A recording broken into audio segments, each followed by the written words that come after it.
সম্মানিত ভ্রমণ প্রিয় ভাই বোনেরা, আজ আপনাদের মাঝে একটি ইন্টারেস্টিং ভিডিও উপহার দিতে চলেছি। সম্মানিত ভিউয়ার্স, সবসময় আমরা মনে করে থাকি যে হ্যাঁ, আমরা মানুষ মনে হয় সবসময় কনফিউজের মধ্যে পড়ে যাই, দ্বিধাদ্বন্দ্বের মধ্যে যায়। কিন্তু না, শুধু মানুষই কনফিউজের মধ্যে পড়ে যায় না, দ্বিধাদ্বন্দ্বের মধ্যে পড়ে যায় না। পশু পাখিও কখনো কখনো দ্বিধাদ্বন্দ্বের মধ্যে পড়ে যায়, দ্বিধাদ্বন্দ্বের মধ্যে থাকে, কনফিউজিং হয়ে যায়, তারা কনফিউজ হয়ে যায়।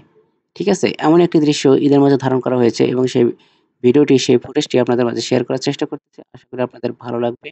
তাহলে এনজয় করতে থাকুন। Let's go.